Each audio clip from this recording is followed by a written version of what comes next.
حامدا و مصلیا و مسلما اعوذ باللہ من الشیطان الرجیم بسم اللہ الرحمن الرحیم۔ معزز ناظرین، میں ہوں آپ کا میزبان ڈاکٹر عبدالصمد اور آپ دیکھ رہے ہیں المقصود ٹی وی۔ ہمارے ساتھ آج انتہائی قابل قدر علمی شخصیت پروفیسر محمد راحیل اعجاز صاحب موجود ہیں۔ ہم آپ کا تہہ دل سے شکریہ ادا کرتے ہیں کہ آپ نے ہمیں وقت دیا، اور بلا شبہ آج جس موضوع پر ہم بات کرنے جا رہے ہیں وہ انتہائی اہم موضوع ہے، اور اس موضوع کے اعتبار سے آپ کے تجربے اور آپ کی فکر ماشاءاللہ بہت زیادہ وسیع ہے، اور اس پر آپ بہت کچھ جانتے بھی ہیں اور ہمیں بہت اچھی معلومات یقیناً فراہم کریں گے۔ آپ ایک محقق ہیں، تحقیق دان ہیں، ریسرچر ہیں، آپ عالم دین ہیں، دین کو سیکھتے ہیں، سمجھتے ہیں اور سکھاتے ہیں۔ آپ ایک مفکر ہیں۔ بلا شبہ اللہ تعالیٰ نے حکم دیا ہے کہ ان فی خلق السماوات والارض واختلاف اللیل والنہار لآیات لأولی الالباب۔ بلا شبہ زمین اور آسمانوں کی پیدائش میں، رات و دن کے آنے جانے میں عقل والوں کے لیے نشانیاں ہیں۔ وہ لوگ جو غور کرتے ہیں، فکر کرتے ہیں، تدبر کرتے ہیں۔ تو ماشاءاللہ آپ ہمیشہ غور و فکر میں لگے رہتے ہیں، تدبر کرتے ہیں، علم کی تلاش کرتے ہیں، علم کی جستجو کرتے ہیں، اس لیے اللہ تعالیٰ نے آپ کو علم سے نوازا بھی ہے۔ اور سب سے اچھی بات ان تمام باتوں کے ساتھ ایک یہ بھی ہے کہ آپ ایک ادیب بھی ہیں، ایک اردو دان بھی ہیں، ایک شاعر بھی ہیں۔ ماشاءاللہ اتنے زیادہ خواص کے ساتھ ہماری خوش نصیبی ہے کہ انتہائی قابل قدر مہمان گرامی پروفیسر محمد راحیل اعجاز صاحب موجود ہیں، اور آج ہم آپ سے جس موضوع پر بات کریں گے وہ ایک نگاہ نظام تعلیم کے زیر تحت ہے۔ جیسا کہ المقصود ٹی وی یہ پروگرام پیش کرنے جا رہا ہے، ایک نگاہ نظام تعلیم پر۔ ایک نگاہ نظام تعلیم پر، اس کو میں آپ کو سمجھاتا چلوں کہ ایک نگاہ نظام تعلیم سے کیا مراد ہے۔ اس سے مراد یہ ہے کہ ہمارا جو پاکستان کا نظام تعلیم ہے، ہم اس کو دیکھیں گے، ہم اس پر نظر ڈالیں گے، لیکن صرف اس پر نظر نہیں ڈالیں گے، ہم اس پر اس طرح نظر ڈالیں گے کہ دنیا میں بہت سی جگہوں پر مختلف تعلیمی نظام رائج ہیں، ان میں سے کون سے تعلیمی نظام کامیاب ہیں اور کن وجوہات کی بنا پر ان کے تعلیمی نظام کامیاب ہیں، تو ان کے تناظر میں ہم نظر ڈالیں گے پاکستان کے نظام تعلیم پر۔ تو اسی تناظر میں آج کا ہمارا موضوع ہے پاکستان کے تعلیمی نظام کی موجودہ صورتحال کے تناظر میں دنیا کے کامیاب تعلیمی نظام۔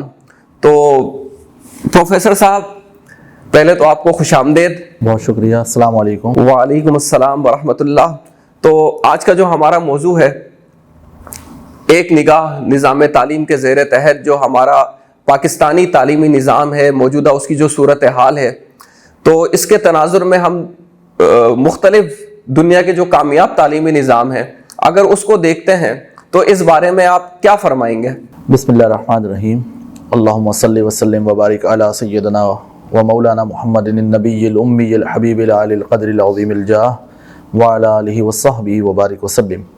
سب سے پہلے تو میں المقصود ٹی وی کا بہت ممنون ہوں جنہوں نے اس پروگرام میں مجھے مدعو کیا، اور ڈاکٹر عبدالصمد صاحب دامت برکاتہم کا بہت شکر گزار ہوں کہ انہوں نے میرا اتنا وقی تعارف کروایا، جس کے لیے صرف میں اتنا کہوں گا کہ من آنم من دانم، میں اس لائق نہیں۔ باہر طور تعلیم کے تعلق سے میں صرف اتنا کہنا چاہوں گا کہ پاکستان جب سے بنا تو قائد اعظم محمد علی جناح رحمۃ اللہ تعالیٰ علیہ کے نظر میں یہ چیز ہمیشہ سے تھی، اور قائد اعظم نے قیام پاکستان سے قبل جب طلباء سے جہاں جہاں کنونشن سے، سیمینار سے، کانفرنس سے خطاب کیا تو ہمیشہ انہیں قوم کا معمار قرار دیا۔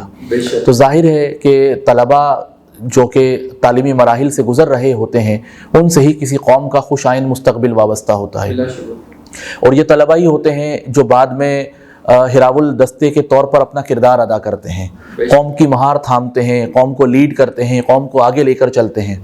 تو اگر ان کے تعلیمی تسلسل میں اگر ناانصافی کی جائے اور ان کو صحیح تعلیم نہ فراہم کی جائے یا تعلیم کے تقاضے پورے نہ ہوں یا وہ سیکھنے سے رہ جائیں جو انہیں سیکھنا چاہیے، تو آپ یوں سمجھ لیں ایک پوری قوم کی سمت غلط ہو جاتی ہے، ایک پوری قوم کا قبلہ بگڑ جاتا ہے۔ تو سب سے پہلے تو یہ کہ ہم قائد کے ویژن کے تعلق سے بات کریں کہ قائد کا جو ویژن تھا، جو ہمارے اکابر کا ویژن تھا، جو پاکستان کے تعلق سے انہوں نے نظریہ پیش کیا اور اس میں طلباء کو جو اہمیت دی اور ان کے مستقبلیاتی تناظر پر بار بار وہ روشنی ڈالتے رہے۔ تو پہلی بات تو یہ ہے کہ بدقسمتی سے مجھے یہ کہنا پڑتا ہے کہ تحصیل پاکستان تو ہوئی لیکن تشکیل پاکستان نہ ہو سکی، اور جب تشکیل پاکستان نہ ہوئی تو تکمیل پاکستان ہنوز باقی ہے۔ تو ہمیں ابھی دو اہم ترین مرحلے سر کرنے ہیں، اور اس میں سب سے اہم جو بات ہے وہ ہمارے بچوں کی تعلیم ہے، کیونکہ ہمارے بچوں کا، ہماری نوجوان نسل کا مستقبل تعلیم سے وابستہ۔ اچھا، آپ نے ایک بات کہی، میرا خیال ہے کہ ہمارے ناظرین کو اس بات کو سمجھنا چاہیے۔ ہم یہ عموماً کہتے ہوئے گزر جاتے ہیں، اور بہت سی جگہ یہ جملہ سب نے ہی سنا ہوا ہے کہ طلباء جو ہیں یہ مستقبل کا معمار ہیں، سب نے سنا ہوا ہے۔ کم و بیش میں نہیں سمجھتا کہ کوئی بھی پیرنٹ یا کوئی بھی شخص یہ بات سن رہا ہو اور اس نے یہ بات نہیں سنی بھی ہو۔ اب سن کر گزر جاتے ہیں تو شاید اس بات کو فیل نہیں کر پاتے۔ تو ذرا ہمارے ناظرین کو سمجھائیں کہ قائد اعظم نے جو یہ اتنی بڑی بات کہی ہے، اتنی بڑی بات کہی ہے کہ طلباء مستقبل کا معمار ہیں، ذرا اس پہ روشنی ضرورت ہمارے ناظرین کے لیے۔ میں نے عرض کیا کہ قائد اعظم رحمۃ اللہ تعالی علیہ اسی بات پہ بار بار زور دیتے رہے کہ طلباء قوم کے معمار ہیں، یعنی قوم کی تعمیر، اس کی تشکیل طلباء نے کرنی ہے۔ انہوں نے اپنی تعلیم کے مراحل مکمل کرنے کے بعد، اپنی تعلیم مکمل کرنے کے بعد اس قابل ہونا ہے کہ وہ پوری قوم کی، پوری ملت کی تعمیر کریں، ہر شعبے میں، ہر شعبہ زندگی میں، قومی سطح پر، نیشنل لیول پہ، اور وہاں سے نکل کر بین الاقوامی سطح پر اپنے ملک کی شناخت کو منوائیں، اس کی پہچان پیدا کریں۔ تو یہ تعمیر کرنے والا جو کردار ہے، بدقسمتی سے ہمارے یہاں جو نظام تعلیم رائج تھا، رائج ہے، اور جو تسلسل میں چل رہا ہے وہ نہایت فرسودہ ہے۔ وہ گورے کا بنایا ہوا ہے، اور لارڈ میکالے جو 1850 کے بعد یہاں آیا اور اس نے ایک نظام تعلیم تاج برطانیہ کے کہنے پہ یہاں جو اس وقت کرتا دھرتا تھے، سر جی میں اسے کہتا ہوں فرسودہ نظام تعلیم۔ جی بالکل فرسودہ ہے، اور اس کا مطمع نظر یہ تھا اس نظام تعلیم کا کہ یہاں سے کلر ذہنیت کے علاوہ کوئی اور ذہن پیدا نہ ہو۔ تخلیقی ذہن تو ان کا مطمع نظر ہی نہیں تھا، تخلیقی نظر تو قطعاً ان کا مطمع نظر نہیں تھا۔ ورنہ اس سے پہلے کون سا مسلمان سائنسدان نہیں ہے؟ آپ ہسٹری اٹھا کے دیکھ لیں، ایجادات دیکھ لیں۔ شبہ ایسا ہے 9ویں صدی عیسوی سے 13ویں صدی عیسوی تک مسلمانوں کا جو عروج ہے، اور اس میں جو مسلمانوں کی تمام علم، تمام فنون اور ڈسپلنز میں جو گرا قدر خدمات ہیں، آپ دیکھیں سارے بڑے بڑے نام آپ کو ان صدیوں میں ملتے ہیں، اور ہم نے تمام اس وقت جو سوشل سائنسز سے لے کر آپ کی سائنسز ہیں، ان تمام کو مسلمانوں نے ان کی نہ صرف بنیاد رکھی، اس پہ اپنا ورک اپ کیا، ورک کرنے کے بعد ریسرچ پیش کی، اور اس کو اس حیثیت میں لے کر آئے کہ وہ باقاعدہ ایک فن کے سانچے میں ڈھل گئی۔ اور یورپ نے اسی کام کو آگے بڑھایا ہے۔ یورپ یونان کے کام کو براہ راست آگے لے کے نہیں چلا، صحیح ہے۔ میں آپ کو یہ بتا دوں، آج لوگ یورپین جدید ذہنوں کا رشتہ ماضی میں یونان والوں سے جوڑتے ہیں، لیکن جہاں براہ راست ان کا ذہن یونان سے نہیں جڑتا، پہلے مسلمان فلاسفہ سے جڑتا ہے، پہلے مسلمان فضلاء سے جڑتا ہے، پہلے مسلمان علماء سے جڑتا ہے، پہلے مسلمان سائنسدانوں سے جڑتا ہے، اس کے بعد یہ بیچ کی کڑی ہیں۔ جب یونان سے کتابیں، فلسفے کی کتابیں، علوم و فنون کی کتابیں جب ترجمہ ہو کر ہمارے علماء، فضلاء اور سائنسدان جو اس وقت کے محققین تھے، انہوں نے انہیں پڑھا، مطالعہ کیا، تو اس کی ایک تو غلطیوں کی اصلاح کی، دوسرا اس کے اندر جہاں پہ مغالطے تھے ان کو دور کیا، اور کرنے کے بعد اس کام کو انہوں نے آگے بڑھایا، وہ وہاں رکے نہیں۔ جی تو یہ 9ویں صدی عیسوی سے 13ویں صدی عیسوی تک کہ ہم یہاں سے بغداد سے لے کر ہمارا سفر یہاں یورپ تک، اور ہم قرطبہ اور غرناطہ تک گئے، اور وہاں ابن خلدون جیسی شخصیت آپ کے سامنے آ رہی ہے، اور بڑے بڑے ابن رشد جیسی شخصیات آپ کے سامنے آ رہی ہیں جس کو صدیوں یورپ میں پڑھایا گیا۔ فلسفے میں کوئی دوسرا نام ہمیں نظر نہیں آتا ابن رشد کے علاوہ۔ ابن الحسم کا جو کام ہے وہ آپ دنیا جانتی ہے، ابن سینا کو تو ویسے ہی 13-14 جلدوں میں یورپ میڈیکل سائنسز کی ساری وہ کتابیں پڑھاتا رہا۔ تو آپ دیکھیں اس طرح کے علم جراحات، علم مساحات، جیومیٹری، علم ہندسہ اور سوشل سائنسز میں کون سا ایسا وہ نہیں ہے۔ خود میکاولی کا نام بعد میں آتا ہے، پہلے ابن خلدون کا نام آتا ہے، اگر آپ سوشیولوجی کی بات کرتے ہیں، صحیح۔ تو